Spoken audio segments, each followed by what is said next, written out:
Hi guys, welcome back to my channel. Hope that you're doing well. So this is going to be a quick video of my first international flight. I am traveling from Douala to Nairobi, Kenya. I paid for like the cheapest flight available, so I have a transit in Ethiopia.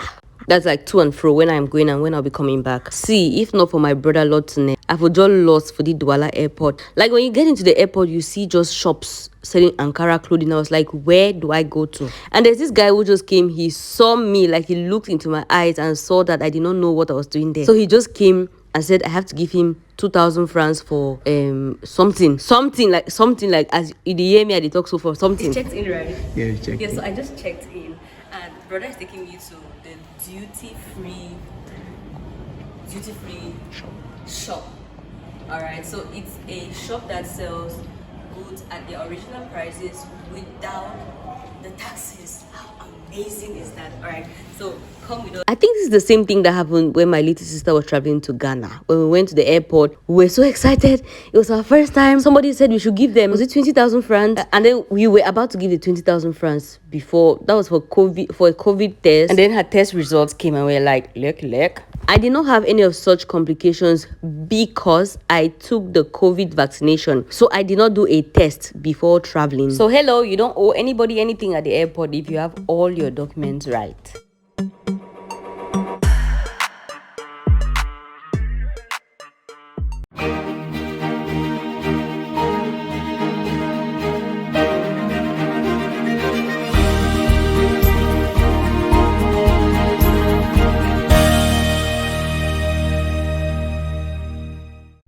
Now, this is for somebody who is planning to travel through African or to African countries.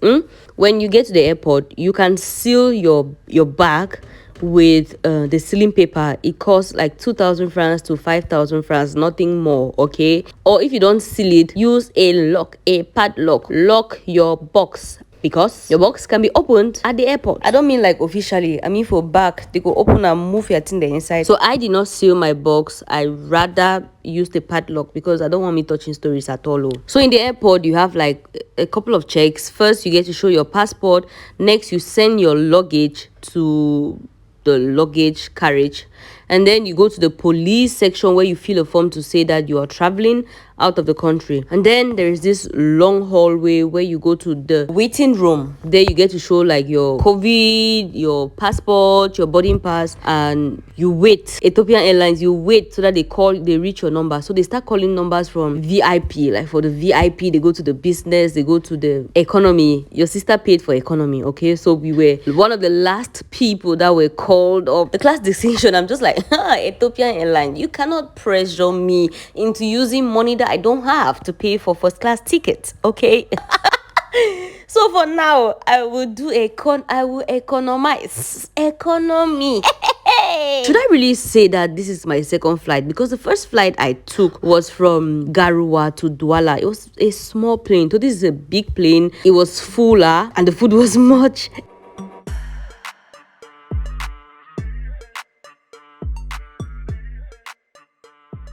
This time around, I was not scared. You know how my first flight, I wanted to tell the pilot, driver, better drop me for you, I no go fit. No, I didn't feel that way this time around. When the plane was taking off, I was like, I know this feeling. I'm not scared again. I'm a big girl.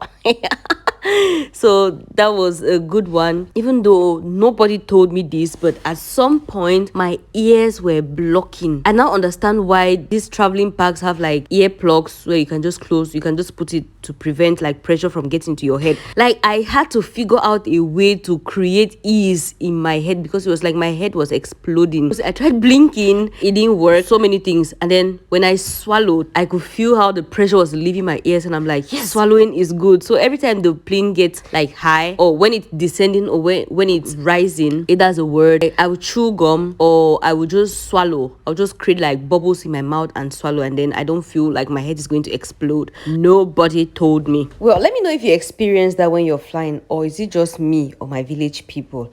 And if you experience it, how do you relieve yourself of that pressure in your head?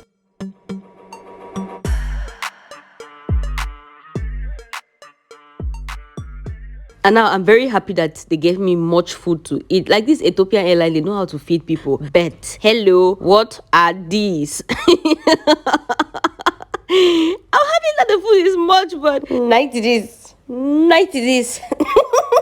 I had some strange things in my plate. I tried all of them. I tried all to make sure that if I wasn't eating something, it was after trying, because I am adventurous like that. And that's one of the things that I am looking forward to trying in East Africa, trying their food, their street food, what they drink, what they wear. That's the whole point of traveling, just experiencing new cultures. I love it.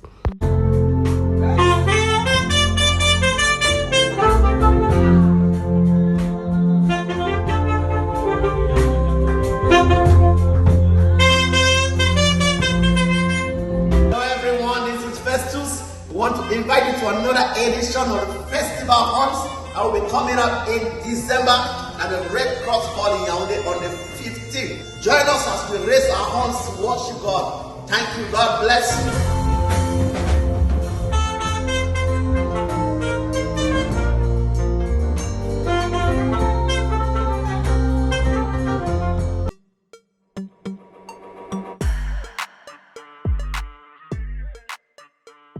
Now you see this cup of water I was holding. I carried, it was a full cup, and the plane was descending. I don't know what I was thinking.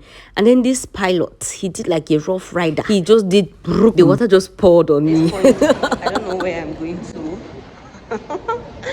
I just see every other person that was on the plane going in a certain direction. But I can read international transfer.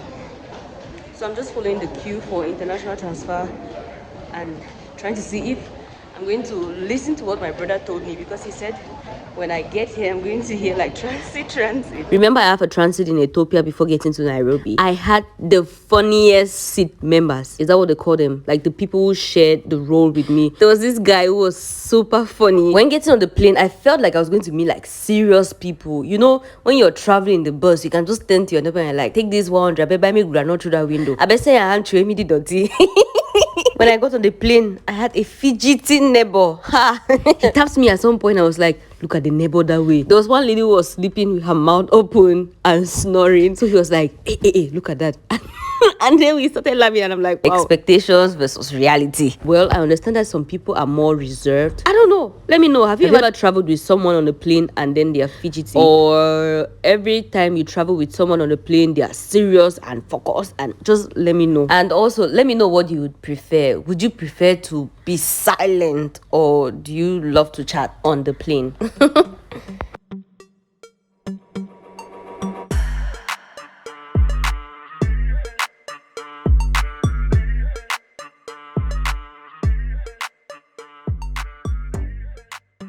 So when we got to Ethiopia, my brother told me that I should be careful not to lose my flight. I should be careful to be on time.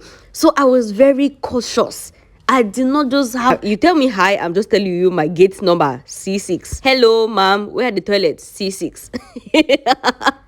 So when I just got to the plane, I made sure I followed the people that came out from my plane to understand where they were going to. So we finally got to this hallway, and there are many gates you have to go. Like every gate goes to a new country, goes to another plane. So I had to look for my gate. Finally, I spotted it like down there. Do you see that? C1 to 11, C6, mine is somewhere down there. So I had to go down. People were taking the escalator. No, I am not taking escalator. So that the thing that happened to people in the Douala Mall happens to me. No. I take my stairs. And I noticed that when you take the stairs, you're faster than the people who took the escalator. So I'm like, why? This is a lazy delay. So I'm team stairs for life, or until when I finally figure out how to use the escalator properly without, first of all, doing like a praying mantis. Now, this is me just going ahead of myself. When I got to Mombasa, there was just escalators and elevators. We had to use the escalator. Hey, with my box, that's using the train station. My God, the box, because I don't know how to use it well, the box almost came out with my toenail. Something happened, and I got hurt. And I'm like, hey, where are the stairs? I beg. Getting on the next flight, that was a flight from Ethiopia to Nairobi. It was raining. We went inside the rain. We got onto the bus, or is it called the shuttle, and then we got into the plane, and then that's our plane getting to Nairobi. I was super excited and scared because the internet worked just at the airport. I didn't know if I was going to meet internet in the Kenyan airport, in the Jomo Kenyatta airport. And my sister was waiting for me because she was like, sis, this is your first flight. I'm not going to leave you to find your way to the guest house. Thank you, Jesus, for a safe flight, and thank you for new horizons to explore. Hello, Kenya. It's 1 a.m. and we just got to Kenya. We in Nairobi. It's not as cold as I was told, but maybe it's because I haven't gotten. Let me get out of the airport and then I'll see.